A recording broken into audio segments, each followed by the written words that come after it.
திருவண்ணாமலை மாவட்டம் வந்தவாசி அருகே 10ஆம் வகுப்பு மாணவியை பாலியல் வன்கொடுமை செய்த இளைஞர் போக்சோவில் சிக்கினார். திறனற்ற ஸ்டாலின் ஆட்சியில் காவல்துறை உறக்கத்தில் உள்ளதால் பெண்களுக்கு எதிரான குற்றங்கள் அதிகரித்து வருவதாக பொதுமக்கள் வேதனை. ராணிப்பேட்டை அருகே 9 வயது சிறுமிக்கு கூட்டு பாலியல் தொந்தரவு அளித்த 14 வயது சிறுவன் உட்பட 4 பேர் போக்சோவில் சிக்கினர். வெற்று விளம்பரங்களில் மட்டுமே ஆட்சி நடத்தி வரும் ஸ்டாலின் ஆட்சியில் சிறுமிகள், பெண்கள் வாழவே தகுதியற்ற மாநிலமாக தமிழ்நாடு மாறியுள்ளதாக மக்கள் குற்றச்சாட்டு.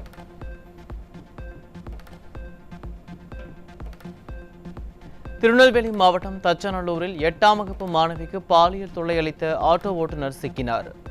ஸ்டாலின் ஆட்சியில் சிறுமிகள் வாழவே தகுதியற்ற மாநிலமாக தமிழ்நாடு மாறியுள்ளதாக மக்கள் குற்றச்சாட்டு.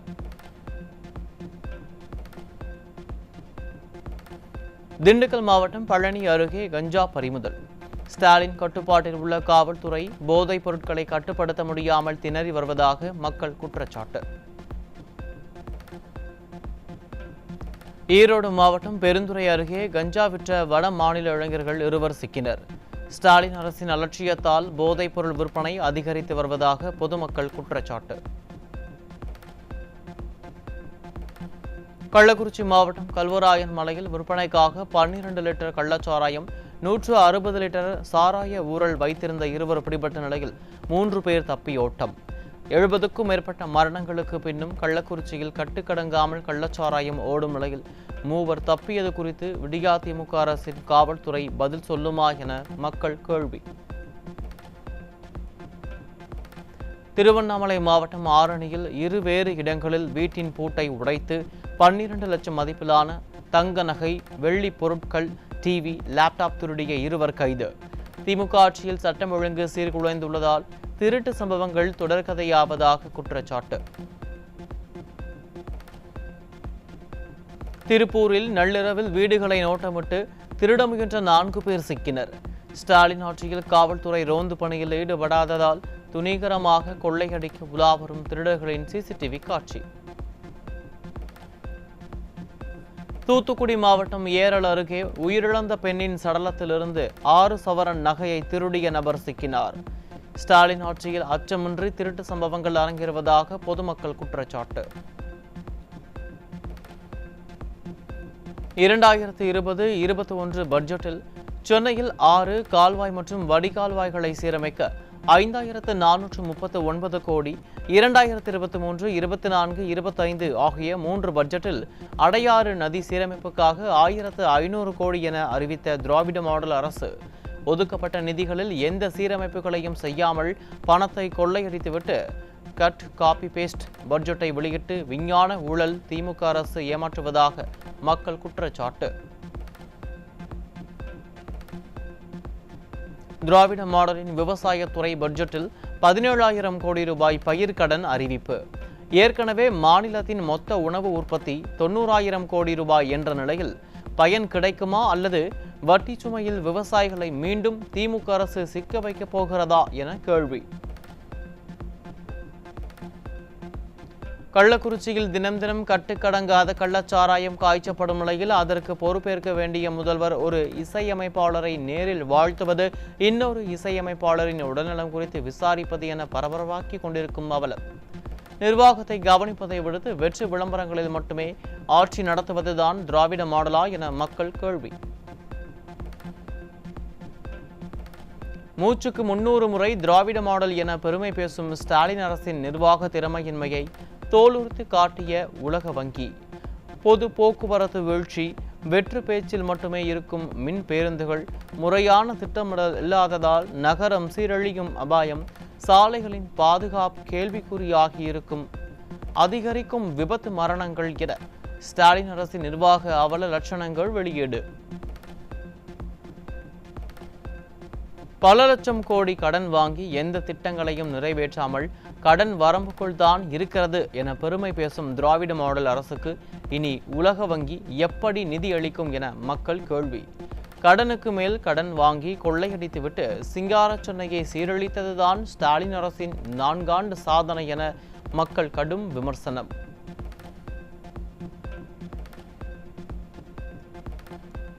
திராவிட மாடல் விஞ்ஞான ரீதியான ஊழலில் ஈடுபட்டதால் 3796 கோடி ரூபாய் நிறுத்திய மத்திய அரசு. 100 நாள் வேலை திட்டத்தில் கண்காணிப்பு இல்லாமல் நடைபெற்ற பணிகள், பதிவு செய்யாத செலவுகள் என அனைத்தும் ஊழலின் வெளிப்படையான சாட்சியால் திட்டமே கேள்விக்குறியாகும் சூழல்.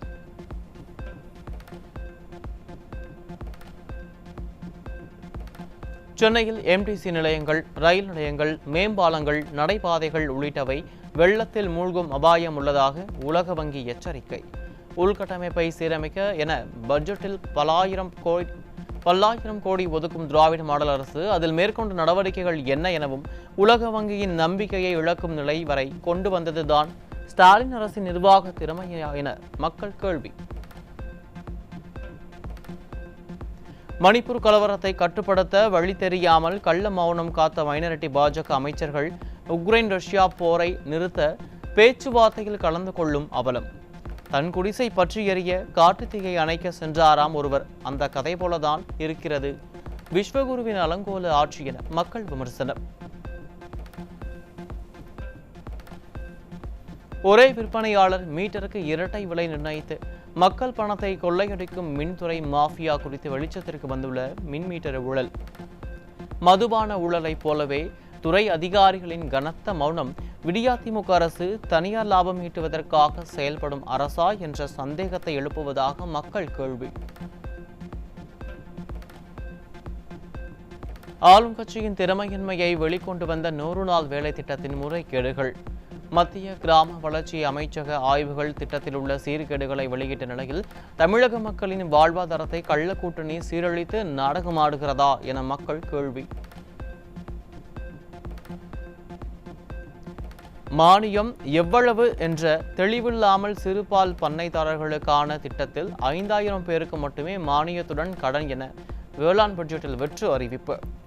அதிமுக ஆட்சியில் இலவசமாக வழங்கிய திட்டத்தை பெயர் மாற்றம் செய்து மானிய கடன் என நாடகமாடும் திராவிட மாடல் இன்னும் 300 நாட்களுக்கு மேல் தாண்டாது என விவசாயிகள் ஆதங்கம். வேலூர் மாவட்டம் முடினாம்பட்டு பகுதியில் டெங்கு காய்ச்சலால் பாதிக்கப்பட்டு சிகிச்சை பெற்று வந்த 13 வயது பள்ளி மாணவி உயிரிழப்பு.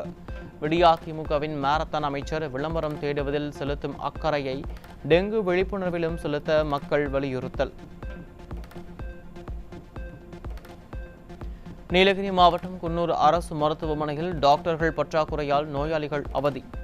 விடியா அரசின் சுகாதாரத்துறையில் போதிய மருத்துவ பணியிடங்களை நிரப்பாமல் அலட்சியமாக இருந்து வருவதாக பொதுமக்கள் ஆவேசம். மதுரையில் அரசு உதவி பெறும் கல்லூரி ஆசிரியர்களுக்கு உரிய ஊதியம் வழங்க கோரி சாலை மறியல் போராட்டத்தில் ஈடுபட்ட 350க்கும் மேற்பட்ட கல்லூரி ஆசிரியர்கள் கைது. நியாயமான கோரிக்கைக்காக போராடும் ஆசிரியர்களை ஏவல்துறை கைது செய்து அராஜகம். மயிலாடுதுறை நகரின் பல்வேறு பகுதிகளில் குடிநீருடன் பாதாள சாக்கடை கழிவுநீர் கலந்து வருவதால் பொதுமக்கள் அவதி. 1 லட்சம் மக்களின் உயிர் பிரச்சனையில் நகராட்சி திமுக நிர்வாகம் அலட்சியமாக செயல்படுவதாக பொதுமக்கள் குற்றச்சாட்டு. வேலூர் மாவட்டம் குடியாத்தம் புதிய அரசு மருத்துவமனை கட்டிட பணிகளில் தரைமட்ட நீர்த்தேக்க தொட்டி பணியின் போது மண் சரிவில் சிக்கிய கூலி தொழிலாளி உயிர் தப்பினார். தொழிலாளர்கள் பாதுகாப்பிற்கு முன்னுரிமை கொடுக்காமல் விடிய அரசு அலட்சியம் காட்டுவதாக குற்றச்சாட்டு. கோவையில் கடத்தி விற்கப்பட்ட ஆண் குழந்தை கன்னியாகுமரியில் மீட்பு. குழந்தையை முறைப்படி தத்து கொடுக்காமல் சட்டவிரோதமாக குழந்தையை தத்து கொடுத்ததாக தாய் உள்ளிட்ட 8 பேர் சிக்கினர். நீலகிரி மாவட்டம் பந்தலூரில் டாஸ்மாக் ஊழியர் ஒருவர் மது பாட்டிலுக்கு சுமார் 40 ரூபாய் வரை அதிக கட்டணம் வசூலிக்கும் வீடியோ வெளியானது. 10 ரூபாய் பாலாஜி சிறைக்கு சென்று வந்த பிறகும் திருந்தவில்லையா என மது பிரியர்கள் கேள்வி. கடலூர் மாவட்டம் விருத்தாச்சலம் அருகே குடிபோதையில் மாமியார் மீது டிராக்டர் ஏற்றி கொலை செய்த மருமகன் சிக்கினார். மதுவிலக்கை அமல்படுத்துவதால் வாய் சவடால் அடித்த ஸ்டாலின் மௌனமாக இருப்பதால் பல குடும்பங்கள் சீரழிந்து வருவதாக பொதுமக்கள் கொந்தளிப்பு.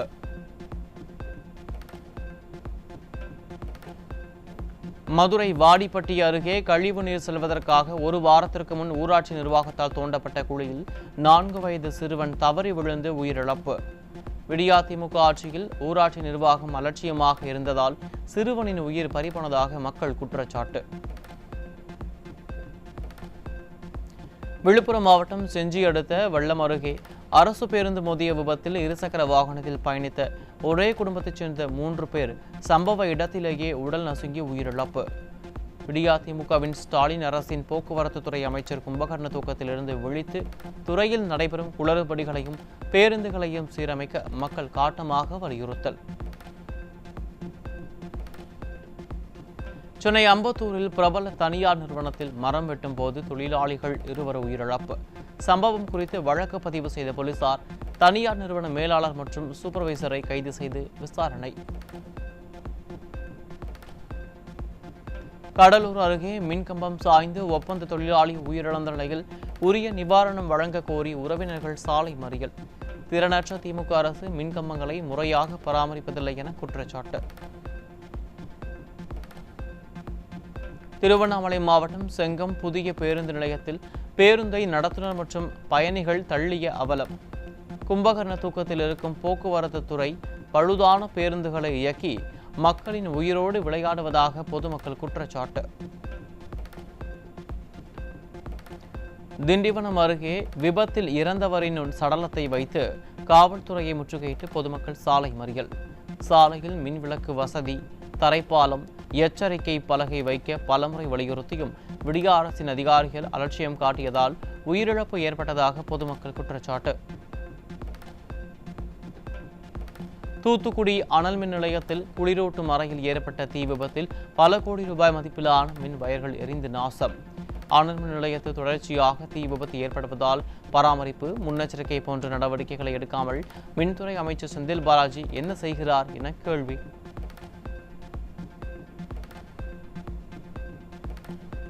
திருநெல்வேலி மாவட்டம் தச்சநல்லூர் சந்திமரித்தம்மன் கோயிலில் பங்குனி மாத பிறப்பை முன்னிட்டு மிக விமரிசையாக நடைபெற்ற திருவிளக்கு பூஜை. 2000க்கும் மேற்பட்ட பெண்கள் பங்கேற்று விளக்கேற்றி சாமி தரிசனம்.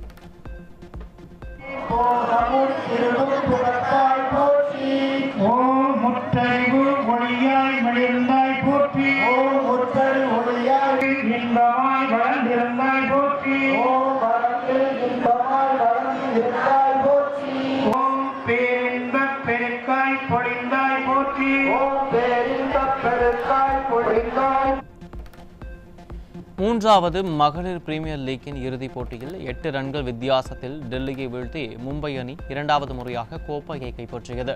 3 சீசனிலும் இறுதிப் போட்டிக்கு முன்னேறிய டெல்லி அணி தோல்வியடைந்ததால் ரசிகர்கள் கவலை.